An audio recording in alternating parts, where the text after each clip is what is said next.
Nan and Grandpa reporting in on New Year's Eve. First off to say, healthy New Year, sweetie pie, and good happenings and lots of fun and get very smart and all the other things. But we are sitting here in 6 inches of snow and whatever. So anyway, love. We love you dearly. You'll drive carefully. You'll have fun.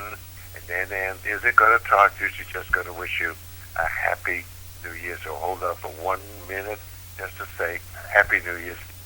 Here she comes. I'm getting her up off the sofa now. Hi, Angel. Happy and healthy, and we love you, and we'll see you soon. Oh, wait a minute. These over here are, I don't wear. These are too big. This is the fat section. These things here are mostly all fat.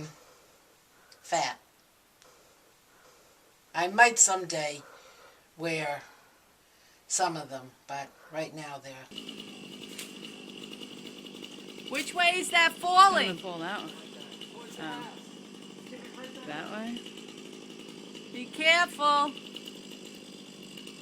Eddie, don't go there. You can't escape.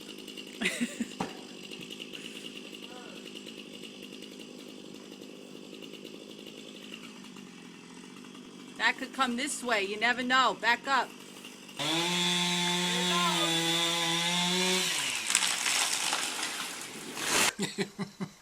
Okay, this is the shoes. Now,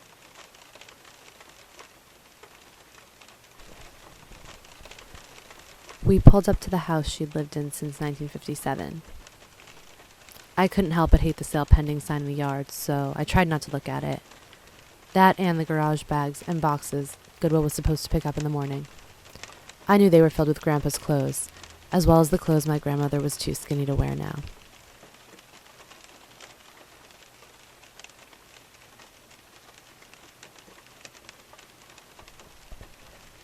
I knew this because they require an inventory list, which means you must rummage through every tie, shirt, pair of slacks, you know, what old people insist upon calling pants, or dungarees, what my grandma insists upon calling jeans.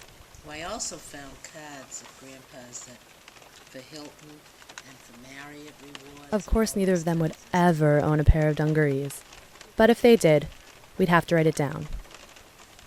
No dungarees and no shoes. Not one pair. Because only after over-dramatically bursting into tears did my mom explain, no one can fill his shoes. So we have to throw them out. Even though homeless people need shoes too. She learned it at Temple, so it must be right.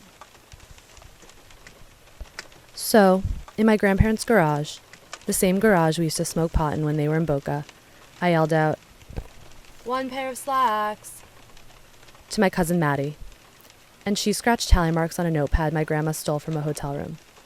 Most likely with a pen she also stole from a hotel room. The hotels didn't match, though. That would be tacky. Oh, we haven't decided yet. Well, I'll leave them here. I know, I'm still thinking. When we finally finished, Maddie added 10 to each number, because my grandma had told her to. But that made no sense. So I scratched out that number, subtracted the fraudulent 10, and wrote the real number with the less than tacky, stolen hotel pen. I might someday wear some of them, but right now they're... But I know she won't. She won't do anything without Grandpa, and apparently, that includes eating.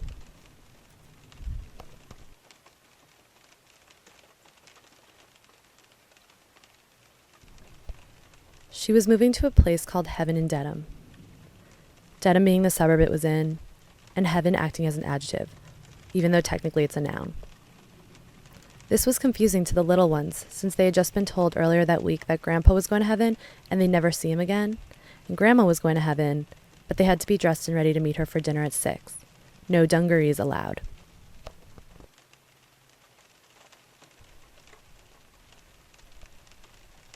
And so as I tried to ignore the clothes on the lawn, which I so meticulously counted earlier that day, I told her I loved her and asked if she needed help getting out of the car, because everyone knows SUVs are hard for old people to get in and out of.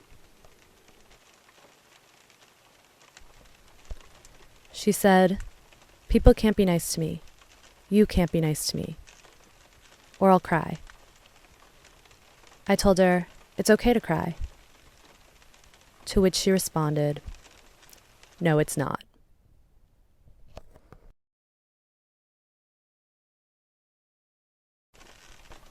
So, of course, I did what she told me I shouldn't.